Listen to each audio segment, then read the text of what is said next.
우리가 함께 사도신경을 고백할 때 성령을 믿사오며 라고 고백을 합니다. 이게 무슨 의미일까요? 누군가 여러분에게 성령을 믿는다는 게 어떤 겁니까? 라고 물어본다면 여러분은 어떻게 대답하시겠습니까? 이전에 제가 성경이 말하는 믿음에 대해서 설명드린 적이 있습니다. 믿음이란 우리가 알고 있는 지식이 우리의 삶에 영향을 끼치는 것이라고 말이죠. 즉, 삶으로 살아내지 않는 지식은 믿는 것이 아니라 그냥 알고 있는 것이고 그냥 동의하고 있는 것입니다. 귀신들도 예수님이 하나님의 아들이란 사실을 알았습니다. 그러나 그들은 그 지식을 따르기는커녕 정면으로 대적했기 때문에 하나님께 심판을 받는 것이죠. 그래서 성경은 행함이 없는 믿음을 믿음이라고 부르지 않는 것입니다. 그러므로 우리가 어떤 것을 믿는다는 것은 그것을 아는 지식과 더불어 그것을 행하는 삶이 함께 있어야 합니다. 성령 하나님을 믿는 믿음도 마찬가지입니다. 성령을 믿사오며 라는 고백이 참되기 위해서는 먼저 성령 하나님에 대한 바른 지식을 알아야 합니다. 그리고 그 지식을 따라 살아내야 하는 것이죠. 오늘 본문은 이 두 가지를 우리에게 가르쳐 줍니다. 물론 여기서 설명하는 것으로 성령 하나님을 다 설명할 수는 없습니다. 그럼에도 불구하고 우리가 고백하는 내용에 대한 어떠한 가르침들을 얻기에는 충분합니다. 오늘 이 말씀을 통해서 성령을 믿사오며 라고 우리가 고백한 것들이 참된 믿음의 고백이 되기를 우리 주 예수님의 이름으로 축원합니다. 우리 1절부터 4절을 다시 한번 읽겠습니다. 그러므로 이제 그리스도 예수 안에 있는 자에게는 결코 정죄함이 없나니 이는 그리스도 예수 안에 있는 생명의 성령의 법이 죄와 사망의 법에서 너를 해방하였음이라. 율법이 육신으로 말미암아 연약하여 할 수 없는 그것을 하나님은 하시나니 곧 죄로 말미암아 자기 아들을 죄 있는 육신의 모양으로 보내어 육신의 죄를 정하사 육신을 따르지 않고 그 영을 따라 행하는 우리에게 율법의 요구가 이루어지게 하려 하심이니라. 오늘 본문은 그러므로 이제라는 말로 시작을 합니다. 이제부터 설명하는 것들이 이 앞선 내용과 이어진다라는 의미인데요. 사도 바울은 이 앞에서 율법과 죄의 관계에 대해서 이야기했습니다. 율법은 영적인 것이고 죄는 육적인 것이라고 말이죠. 그런데 육신으로 사는 우리가 죄에 속해 있다라고도 말하고 있습니다. 그러면서 사도 바울은 그런 자기 자신 그리고 우리를 죄의 포로라고 비유합니다. 그리고 이렇게 탄식하죠. 오호라 나는 곤고한 사람이로다. 이 사망의 몸에서 누가 나를 건져내랴. 곧이어서 사도 바울은 이 놀랍고도 아름다운 선포를 합니다. 우리 주 예수 그리스도. 우리 주 예수 그리스도. 하나님께서 그리스도를 통하여 우리를 사망의 몸에서 구원하셨습니다. 그러므로 이제 그리스도 예수 안에 있는 자에게는 결코 정죄함이 없습니다. 그리고 2절에서 이는으로 시작을 하면서 어떻게 이러한 일들이 이루어졌는지를 설명합니다. 바로 생명의 성령의 법이 죄와 사망의 법에서 해방시켜 주신 것이죠. 여기서 우리는 삼위 하나님의 사역을 발견합니다. 성부 하나님께서 성자 하나님을 이 땅에 보내셨습니다. 성자 하나님은 율법의 요구를 이루셨고 죽은 자들 가운데서 부활하셨습니다. 그리고 하늘로 올라가셨고 성령 하나님을 우리에게 보내주셨습니다. 그래서 성부 하나님은 성자 하나님 안에 있는 생명의 성령의 법으로 우리를 구원하십니다. 여기서 한 가지 질문을 해보면 좋을 것 같습니다. 왜 우리에겐 이러한 삼위 하나님의 사역이 필요한 걸까요? 우리가 우리의 구원에 관해서 정말 할 수 있는 것이 아무것도 없는 것일까요? 아니면 어떤 사람들의 주장처럼 우리가 할 수 있는 일들도 있는 것일까요? 사도 바울은 여기서 할 수 없다, 할 수 있는 것이 아무것도 없다 라고 말하고 있습니다. 3절을 보시면 육신으로 말미암아 연약하여 할 수 없는 그것이라고 말하고 있습니다. 여기서 말하는 그것은 우리의 구원의 필수적인 거룩함이라고 할 수 있습니다. 율법은 우리에게 거룩한 것, 선한 것, 좋은 것이 무엇인지를 가르쳐 줍니다.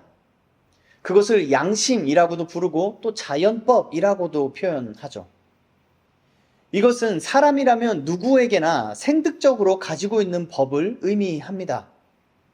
가령 사람은 본성적으로 근친상간을 죄로 여깁니다. 또 살인과 도둑질을 죄로 여기면서 정죄하죠. 그리고 복수하고자 하는 마음이 사람 안에는 본능적으로 있게 되는데요. 이것 또한 정당성이라는 어떤 개념에 대한 인식이 있기 때문에 가능한 감정, 가능한 마음입니다. 우리는 이러한 법과 질서에 대한 일관된 어떤 규칙들을 어느 시대에서나 어느 문화에서나 발견할 수 있습니다. 이런 것들을 양심 혹은 자연법이라고 부르는 것이죠. 불신자들은 이러한 것들을 진화학적으로 설명하려 합니다. 생존을 위해서 이러한 법과 질서들이 세워지는 방향으로 진화해 왔다는 것이죠. 그리고 그렇게 진화한 종이 살아남아서 오늘날 인류의 조상이 되었다는 식입니다. 제가 이것을 지나치게 단순하게 설명하긴 했지만 이러한 주장들이 얼마나 비논리적이고 또 모순적인지를 여러 가지로 꼬집을 수 있습니다. 하지만 오늘은 이 본문의 논리에 맞춰서 한 가지 질문을 던지는 것으로 충분할 것 같습니다. 만약에 양심 혹은 자연법이라고 부르는 기본적인 이 도덕 의식들이 없다고 한번 가정을 해봅시다. 그런 가정 속에서 생존의 위협을 느끼는 어떤 극한 상황에 처했다고 한번 생각을 해봅시다. 그러면 그런 상황에 처한 사람은 공동체와 사회를 이루고 협력하여서 생존하는 방향으로 생각을 할까요? 아니면 일단 나부터 살고 보자는 식으로 생각하게 될까요? 기본적인 도덕 의식이 없다면 말입니다. 우리는 이미 답을 잘 알고 있지 않습니까? 우리는 인간의 본성이 얼마나 이기적이고 자기중심적인지를 설명하거나 경험하지 않아도 본능적으로 알고 있습니다. 불신자들의 주장이 맞다면 우리의 본능은 법과 질서를 세우고 공동체를 지키는 쪽으로 나아갔어야 합니다. 우리가 정말 긴박한 상황, 아무도 보지 않는 상황에 우리는 법을 지키고 질서를 지키는 쪽으로 진화되어 있어야 하지 않습니까? 그러나 우리가 경험하는 실상은 그렇지 않습니다. 저 불신자들의 망상이 아니라 우리가 경험하는 진짜 실상은 우리가 죄의 포로라는 것입니다. 그래서 우리는 딜레마에 빠져 있습니다. 우리는 다 양심이 있습니다. 우리는 그 양심과 자연법에 따라서 무엇이 선하고 무엇이 좋은지를 알고 있습니다. 그런데 우리의 실상은 그 지식과 정반대로 향하고 있다는 것을 또 우리는 경험을 합니다. 우리는 이 딜레마에 빠져 있는 것이죠. 로마서 7장 18, 19절 말씀입니다. 내 속, 곧 내 육신에 선한 것이 거하지 아니하는 줄을 아노니 원함은 내게 있으나 선을 행하는 것이 없도다. 내가 원하는 바 선은 행하지 아니하고 도리어 원하지 아니하는 바 악을 행하는도다. 다시 본문으로 돌아옵시다. 율법은 우리에게 선하고 의로운 것이 무엇인지를 알려줍니다. 그러나 우리의 육신이 죄악으로 인해 연약해져서 그것을 행하지를 못합니다. 우리의 육신을 사로잡는 죄와 죽음의 권세가 매우 강력해서 우리가 죄에 굴복하고 마는 것입니다. 그런데 만약에 죄에 굴복하지 않는 육체가 있다면 어떨까요? 죄에 굴복하지 않는 육신이 있다면 그는 양심을 따라서 율법이 가르쳐주는 것들을 이룰 수 있지 않을까요? 사도 바울은 이러한 일을 하나님이 하셨다라고 말합니다. 하나님께서 자기 아들을 통하여 율법의 요구를 전부 이루신 것입니다. 여기서 말하는 이 율법의 요구가 무엇인지를 한번 생각해 볼 필요가 있습니다. 이것에 대해서는 앞에 로마서 7장 7절부터 13절에 잘 나타나 있습니다. 그것을 간단히 설명하자면 이렇습니다. 율법은 거룩합니다. 그래서 율법이 있는 곳은 부정한 것들, 곧 죄가 드러납니다. 그 결과 죄에 빠진 사람은 율법 앞에서 사망 선고를 받습니다. 하지만 율법이 그 사람을 죽이는 것은 아닙니다. 빛이 밝혀지면 어둠이 소멸하듯이 거룩한 율법 앞에서 죄와 죄에 속한 것들이 소멸해 버리는 것뿐이죠. 이 거룩한 율법의 요구를 다 이룬 사람은 당연히 거룩한 사람입니다. 그 한 사람이 바로 하나님의 아들 예수 그리스도이십니다. 예수님은 거룩하셔서 죄와 사망이 그를 삼키지 못했습니다. 그래서 예수님은 죽은 자들 가운데서 부활하셨습니다. 그 결과 의롭고 거룩한 사람을 정죄했던 그리고 죽였던 그 죄가 도리어 유죄 판결을 받게 되는 것입니다. 이것이 오늘 본문에서 설명하는 것입니다. 3절에서 육신의 죄를 정하사라는 구절은 그 위에 1절에서 정죄함으로 번역된 단어와 같은 의미를 가지고 있습니다. 그리고 이 단어는 법정에서 유죄 판결을 내린다는 의미를 가진 단어입니다. 정리해서 다시 한번 설명을 하자면 1절에서 사람들에게 내려졌던 유죄 판결이 그리스도로 말미암아 죄에게 유죄 판결이 내려지는 것으로 반전되는 것입니다. 지금까지 살펴본 내용을 정리하면 이렇습니다. 성령님은 우리를 죄와 사망의 법에서 해방시켜 주십니다. 그래서 우리에게 생명을 주시고 자유를 주십니다. 하지만 우리는 여전히 육신을 입고 이 땅을 살고 있죠. 이 말은 사도 바울의 탄식처럼 우리가 여전히 죄를 짓는 존재로 살아가고 있다는 것입니다. 이 사실을 우리가 인정해야 우리는 그리스도 예수께로 나아갈 수 있습니다. 로마서 7장에서 사도 바울이 본을 보이고 있는 것처럼 말이죠. 육신으로 사는 우리가 그리스도 안에 산다는 것은 이러한 역설에 놓여 있다는 뜻입니다. 이 역설을 바르게 알고 이해하는 것이 신자에게 필요한 바른 지식입니다. 하지만 무엇보다도 우리가 본문을 통해 알아야 할 지식은 바로 우리를 구원하신 삼위 하나님에 대한 지식입니다. 삼위가 한 분이신 하나님께서는 그 어떤 사역도 단독으로 행하지 않으십니다. 따라서 우리가 성령을 믿사오며 라고 하는 이 고백에서도 우리는 그 성령 하나님과 함께 역사하시는 성부 그리고 성자 하나님을 믿는 믿음도 함께 고백하는 것입니다. 그리고 믿음은 무엇을 알고 무엇에 동의하는지를 넘어서서 어떻게 살아내는지까지를 함의한다고 말씀을 드렸었습니다. 그래서 사도 바울은 이어서 어떻게 사는 것이 그 영을 따라 행하는 것인지를 우리에게 가르쳐 줍니다. 5절부터 11절의 말씀인데요. 여기서 사도 바울은 육신을 따르는 자와 영을 따르는 자를 대조하고 있습니다. 그리스도 안에서 생명의 성령의 법으로 자유를 얻기 전까지 우리는 육신에 속한 자들, 육신을 따르는 자들이었습니다. 그러나 이제는 성령을 따르는 자들로 거듭났죠. 문제는 우리가 여전히 육신으로 살고 있다는 것입니다. 이것이 우리가 처한 딜레마, 우리가 처한 역설이라고 말씀을 드렸죠.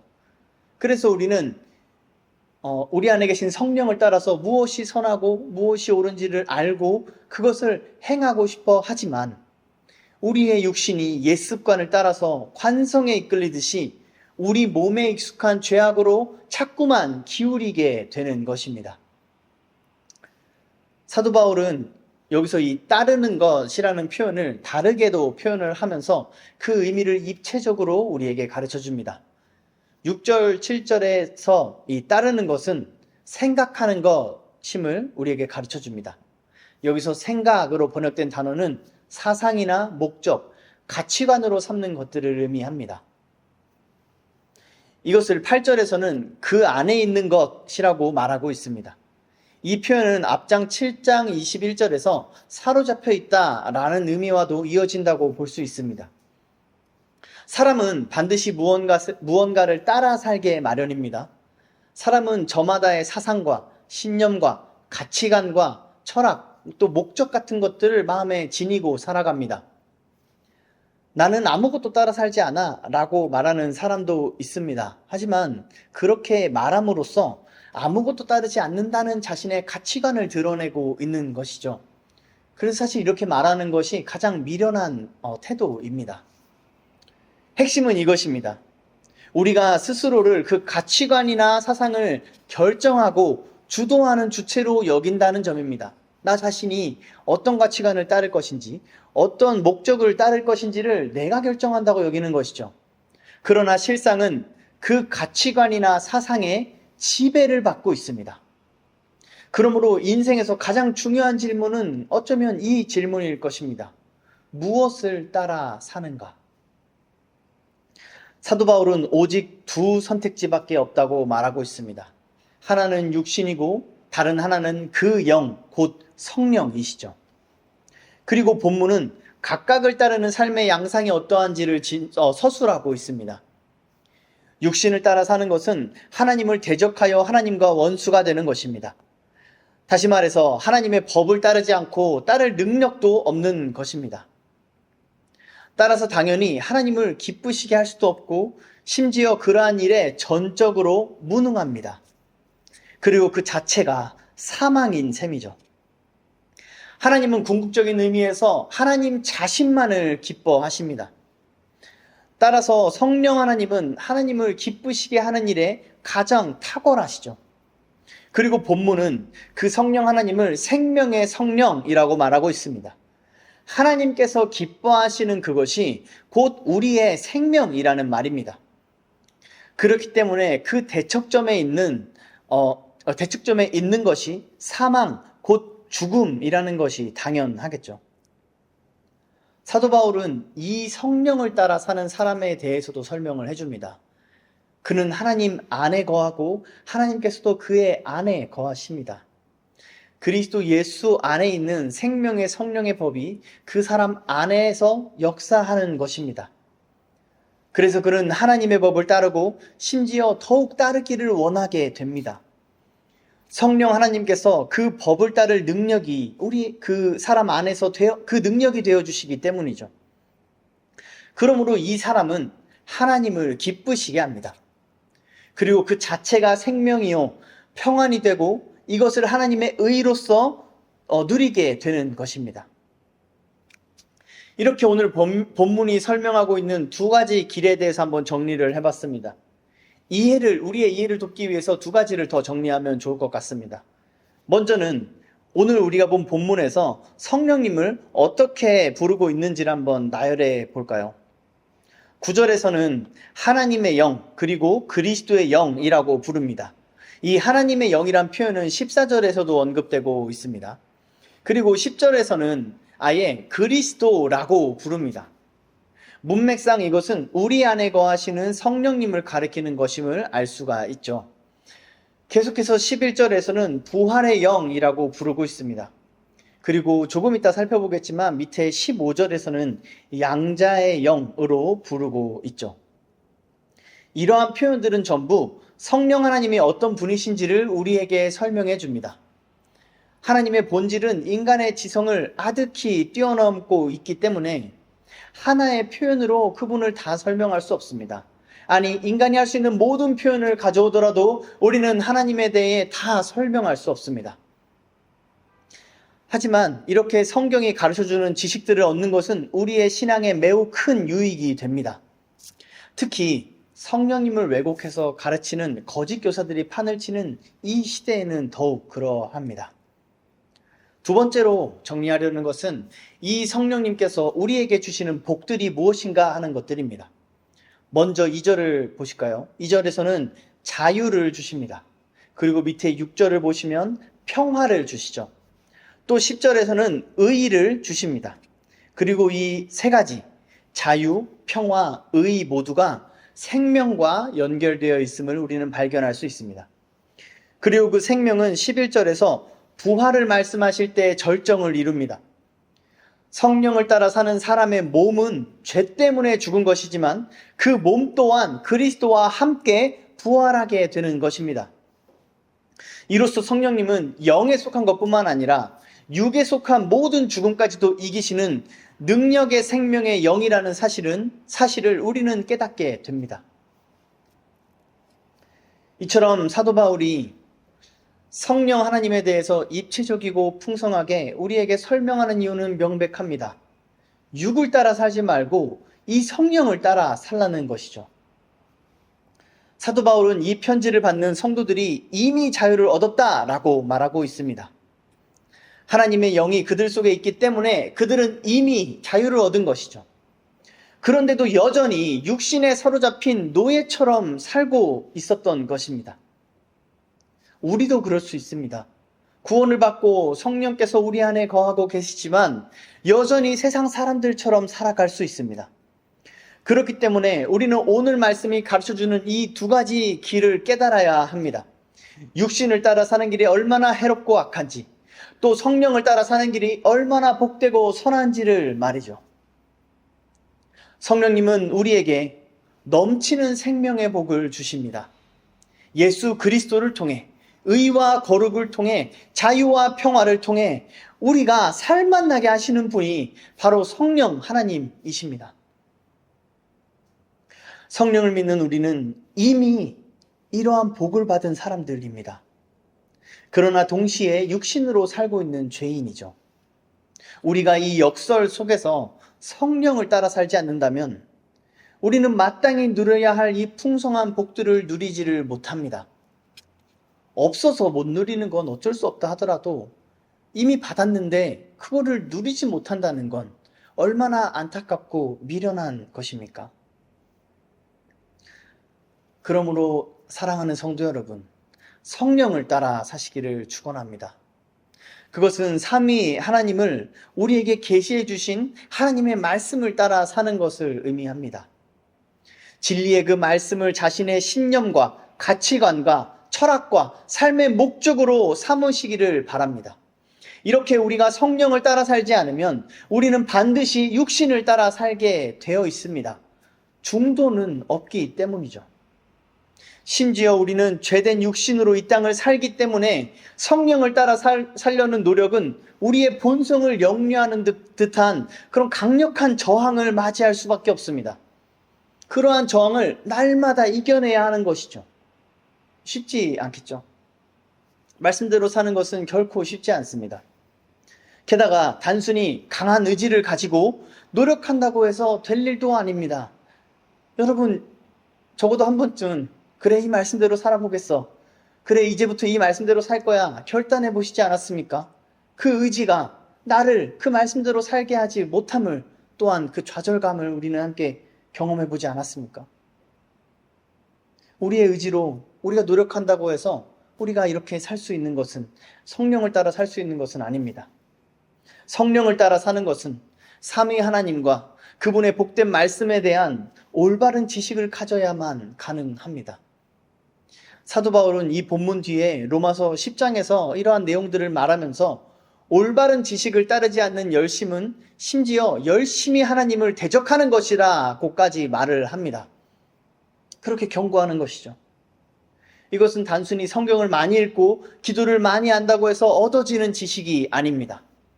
무엇이든지 우리가 그것을 배우고자 할 때에는 바른 지식과 바른 방법을 따라야 하지 않습니까?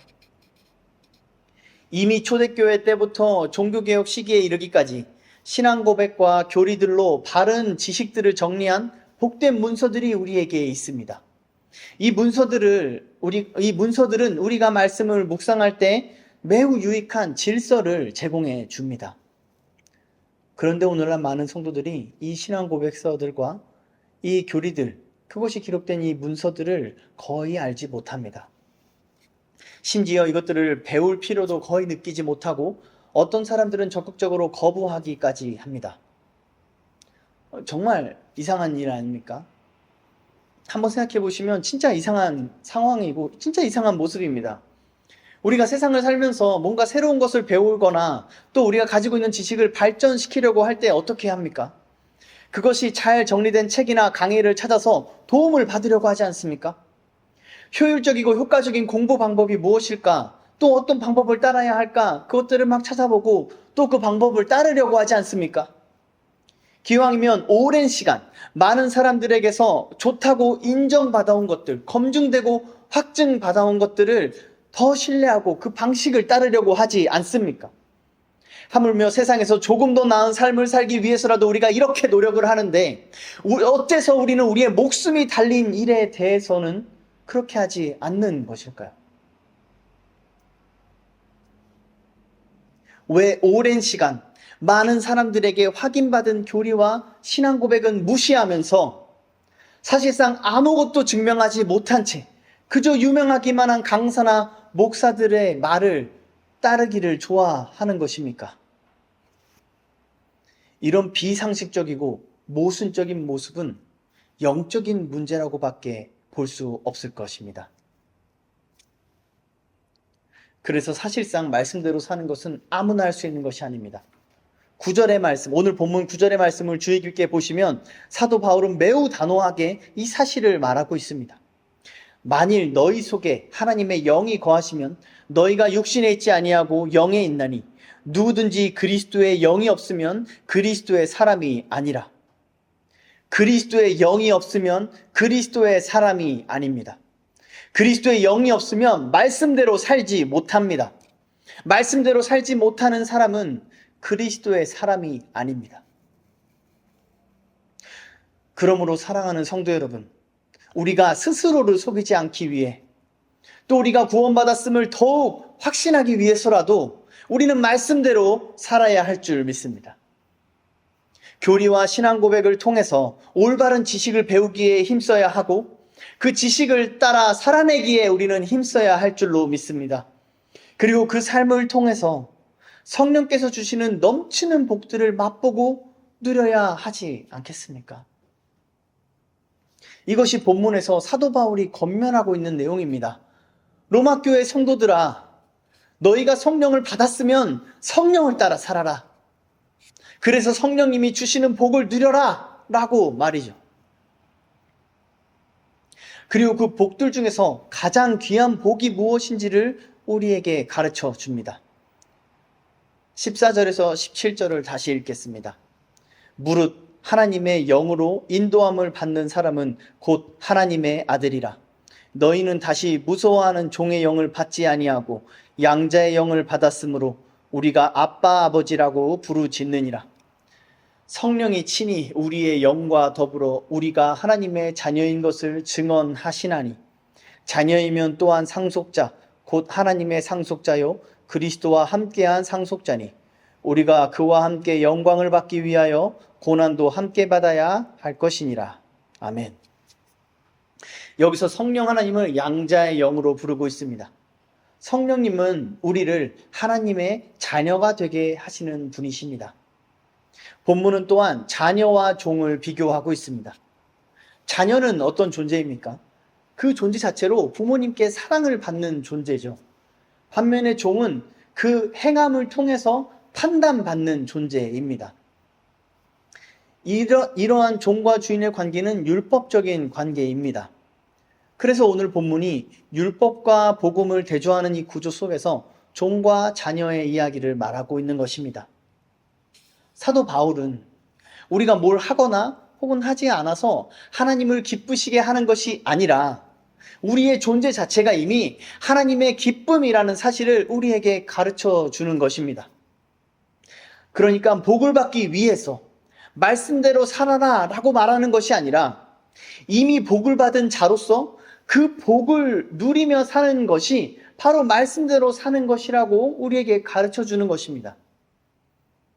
다시 한번 설명을 드리자면 우리가 말씀대로 사는 이유가 복을 받기 위해서가 아니라 우리가 어떠한 복, 성경이 말하는 이러한 복을 받으려면 이러이러한 말씀대로 살아야 한다라고 우리에게 가르쳐 주는 게 아니라 우리가 그리스도 안에서 이미 복을 받았기 때문에 이미 그 약속을 받은 사람들이기 때문에 그 받은 것을 누리면서 살아야 하지 않겠냐?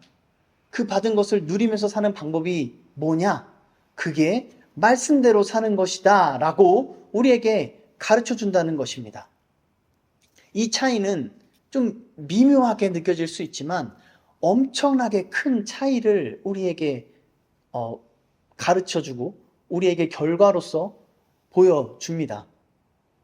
이 미묘한 차이 때문에 우리는 자주 우리가 자녀란 사실을 잊어버리게 됩니다.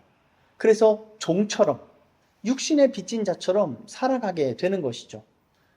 그래서 그리고 이 차이가 또 미묘하기 때문에 우리가 그렇게 종처럼 살면서도 스스로 종처럼 살고 있는지 모르고 심지어 자녀처럼 살고 있다고 착각하기도 합니다. 12절에서 말하는 육신에 빚진 자처럼 산다는 것은 양심과 자연법을 따라 산다는 것을 의미합니다. 이것을 쉽게 설명하자면 give and take, 인과 응보, 자업자득 같은 논리로 산다는 것입니다. 이것이 율법적인 사고방식이고 육신에 속한 것입니다. 이 논리를 가지고 하나님 앞에서 구원받을 수 있는 사람은 아무도 없습니다. 그래서 우리에게는 은혜가 필요합니다. 새로운 논리가 필요합니다. give and take가 아니라 그저 한없이 주기만 하는 사랑이 우리에겐 필요합니다. 인과 응보가 아니라 갚을 수 없는 죄악의 빚을 청산해 주시는 자비와 은총이 우리에게는 필요하지 않습니까? 자업자득이 아니라 우리를 대신해서 율법의 요구를 다 이루어 주시고 그 의로움을 우리에게 주시는 새로운 논리, 위대한 논리가 우리에게는 필요합니다. 이것을 복음이라고 합니다. 그리고 이 복음은 인격이 있어서 예수 그리스도라고 불립니다. 이분은 하나님의 아들이십니다. 이분을 믿는 자는 이분 안에서 이분과 함께 아들이 됩니다. 아들이, 딸이 그분의 자녀가 되는 것입니다. 이분의 아들이 된다는 게 어떤 의미입니까? 이분과 함께 상속자가 된다는 것을 의미합니다. 성령 하나님께서 이 사실을 증언하시고 친히 보증이 되어 주십니다. 이때 성령 하나님은 하나님의 말씀을 통해서 우리에게 이런 것들을 증언하시고 보증하십니다. 예수님께서 직접 이것을 우리에게 가르쳐 주셨습니다. 요한복음 14장입니다. 나를 사랑하지 아니하는 자는 내 말을 지키지 아니하나니 너희가 듣는 말은 내 말이 아니요 나를 보내신 아버지의 말씀이니라. 내가 아직 너희와 함께 있어 이 말을 너희에게 하였거니와.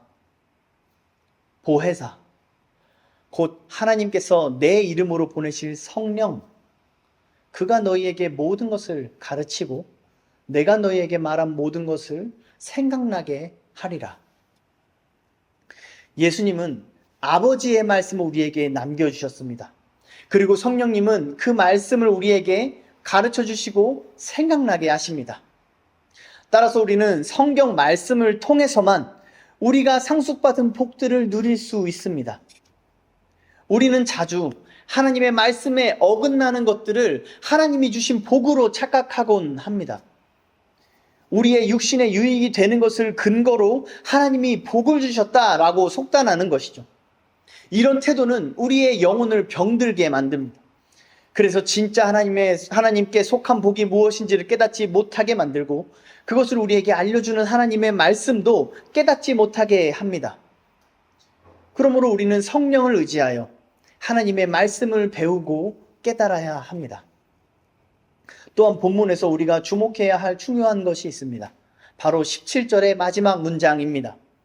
우리가 그와 함께 영광을 받기 위하여 고난도 함께 받아야 할 것이니라. 아멘. 이 말씀을 원어로 살펴보면 고난이 먼저 나옵니다. 고난을 먼저 받고 그 다음에 영광이 따라옵니다. 그리고 본문은 이 순서를 강조하고 있습니다. 고난이 먼저 있고 다음에 영광이 있습니다. 우리는 이 사실을 명심해야 합니다. 하나님의 자녀는 고난을 받습니다. 히브리 기자는 고난이 없으면 하나님의 자녀가 아니라고 단언합니다. 고난받지 않는 자는 사랑받지 않는 자다라고 말이죠. 히브리서 12장 말씀입니다. 주께서 그 사랑하시는 자를 징계하시고 그가 받아들이시는 아들마다 채찍질 하심이라 하였으니 너희가 참음은 징계를 받기 위함이라. 하나님이 아들과 같이 너희를 대우하시나니 어찌 아버지가 징계하지 않는 아들이 있으리요. 징계는 다 받는 것이거늘 너희에게 없으면 사생자요 친아들이 아니니라. 하나님은 사랑하지 않는 자에게 고난을 주지 않으십니다. 그래서 우리는 자주 불신자들이 이 땅에서 잘 사는 모습을 보게 되는 것이죠. 하나님은 그들에게 무관심합니다. 그들도 하나님께 무관심합니다. 그런데 우리도 불신자들이 잘 사는 것을 보고 부러워하면서 하나님께 무관심해질 수 있습니다. 심지어 왜 믿는 자들이 고난을 받느냐라고 하나님께 화를 내기도 합니다. 이러한 모습은 미숙한 태도입니다. 인생을 조금이라도 살아보신 분들이라면 모두 이 진리를 깨닫게 됩니다. 곧 나를 번거롭게 하고 내게 일을 맡기는 사람은 나에게 관심을 주고 나를 잘되게 해주는 사람이라는 걸 말이죠. 그리고 무관심이야말로 사람이 살면서 겪을 수 있는 가장 큰 고난이라는 것을 깨닫게 됩니다. 이러한 세상의 원리는 다른 원리들과 마찬가지로 하나님으로부터 나온 것입니다. 하나님의 형상을 가진 사람은 자신이 관심을 주고 사랑을 주는 사람에게 뭐든지 더 해주기를 원합니다. 기술을 전수해주거나 자신만의 노하우나 철학을 가르쳐주거나 자신이 실패했던 경험을 반복하지 않았으면 하는 마음에서 지도해주기도 합니다. 그런데 이러한 것들을 받는 사람에게는 그러한 애정들이 고난처럼 여겨질 수도 있습니다. 설렁설렁 쉬엄쉬엄하게 내버려 두질 않으니까요. 그리고 오히려 더 많이 훈련하게 하고 더 많이 일하게 하고 더 많이 돌아다니게 하기 때문입니다. 그런데 그러한 것들이 다 나를 향한 애정이고 또 복이라는 사실을 깨달은 사람들은 비록 몸은 고될지라도 그 순간들을 감사하게 여기며 기뻐하면서 그 시간을 보내게 됩니다. 그래서 신자들은 고난받는 것을 기뻐했고 영광으로 여겼습니다. 고난받는 것을 특권으로 여겼던 것입니다. 사도 바울은 골로새서 1장에서 이렇게 말합니다. 나는 이제 너희를 위하여 받는 괴로움을 기뻐하고 그리스도의 남은 고난을 그의 몸된 교회를 위하여 내 육체에 채우노라.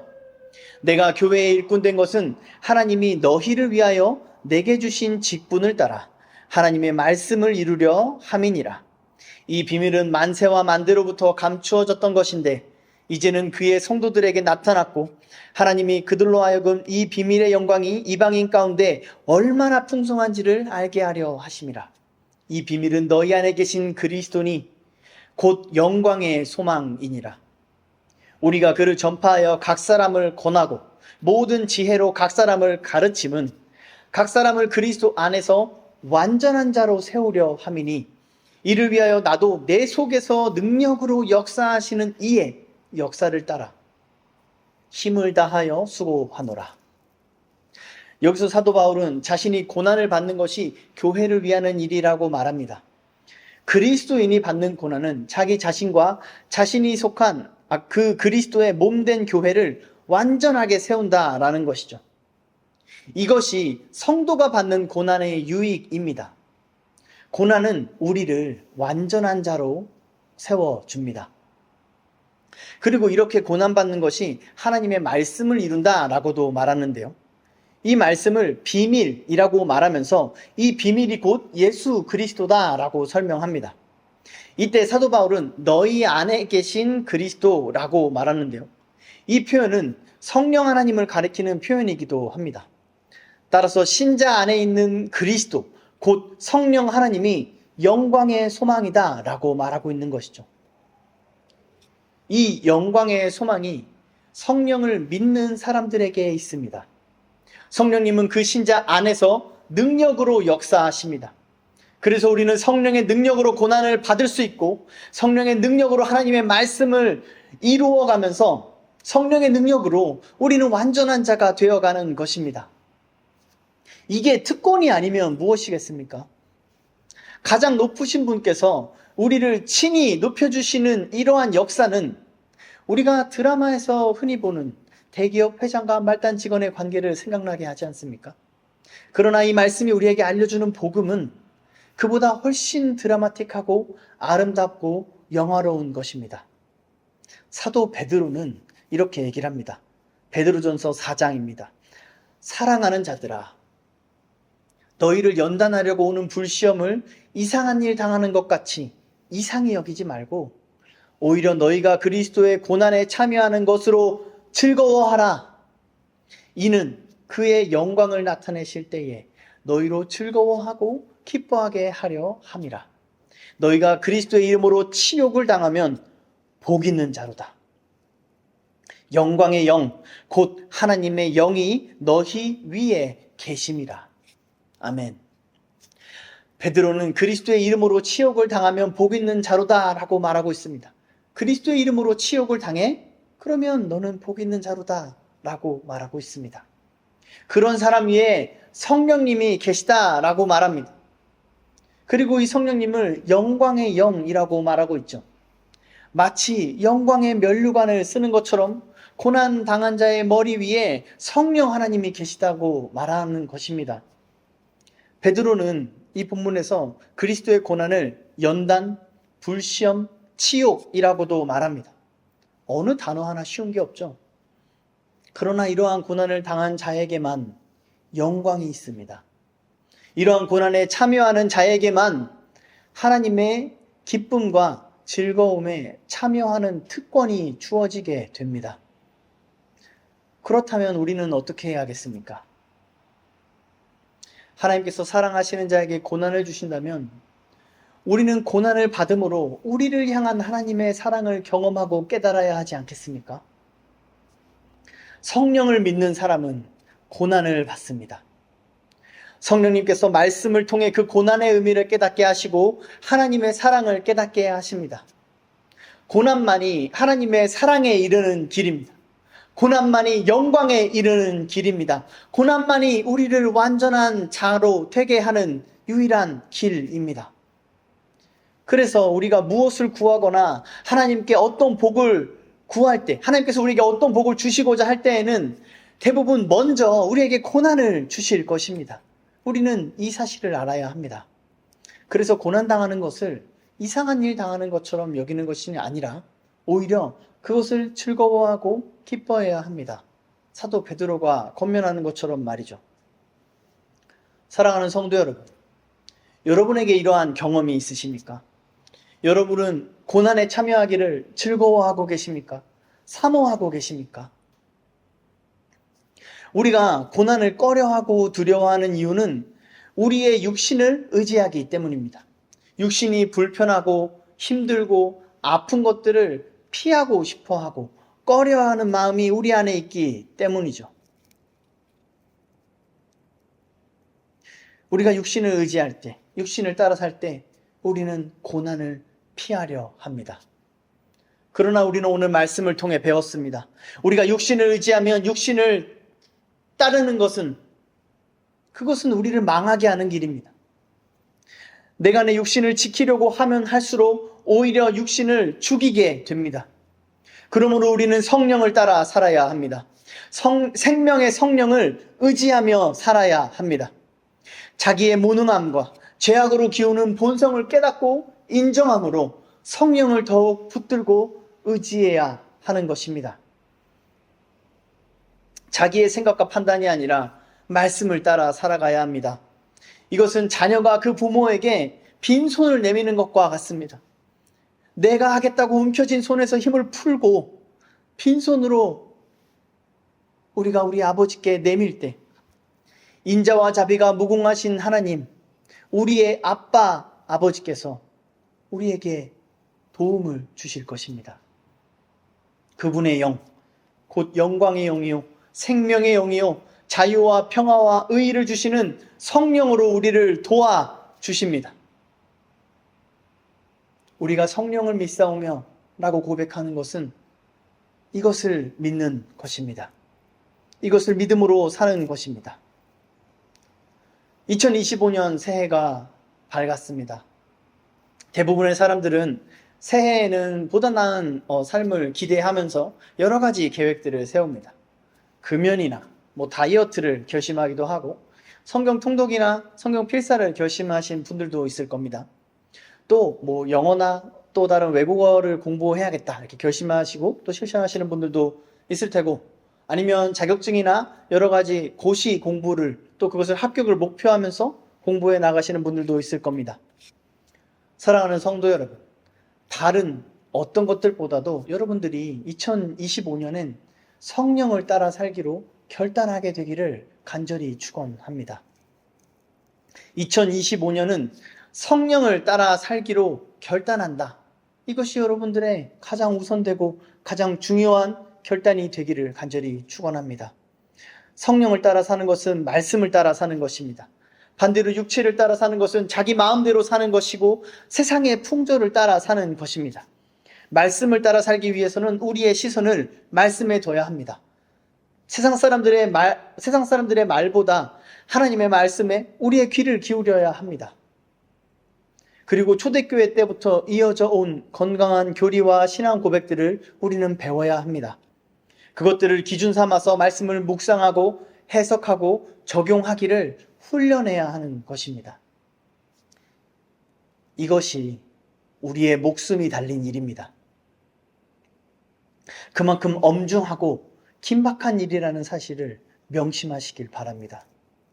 그래서 사도들의 권면을 따라 우리는 힘을 다하여 성령을 따라 살기로 노력하고 우리의 모든 마음과 의지와 생각과 감정을 쏟아 부어야 합니다. 이 일에 실패하지 않기 위해서는 우리는 우리의 악한 본성을 인정해야 합니다. 그래야 육신을 따라 살기를 적극적으로 거부할 수 있습니다. 그리고 성령을 따라 사는 것이 무엇인지를 더욱더 명철하게 분별할 수 있습니다. 이 과정은 매우 힘든 고난입니다. 성령을 따라 사는 사람은 고난을 당합니다. 하나님은 사랑하시는 자에게 고난을 주시기 때문이죠. 영광을 주시고자 하는 자에게 고난도 함께 주시기 때문입니다. 그러므로 저는 예수 그리스도의 이름으로 여러분에게 이렇게 축복합니다. 2025년은 그리스도와 함께 고난을 당하시기를 축복합니다. 사도 바울은 자기 아들처럼 여겼던 디모데를 고난으로 초대합니다. 그것이 영광으로의 초대임을 알았기 때문이죠. 누구든지 삼위 하나님에 관한 바른 지식으로 믿음을 고백하는 사람이라면 이 비밀을 이해합니다. 그래서 사도 바울처럼 고난으로 초대하는 말에 아멘으로 화답합니다. 사랑하는 성도 여러분, 그리스도와 함께 고난을 받으시는 한 해 되시기를 우리 주 예수 그리스도의 이름으로 축복합니다. 우리가 이러한 믿음으로 성령을 믿사오며 라고 고백하게 되기를 간절히 소원합니다. 우리 주신 말씀으로 함께 기도하겠습니다.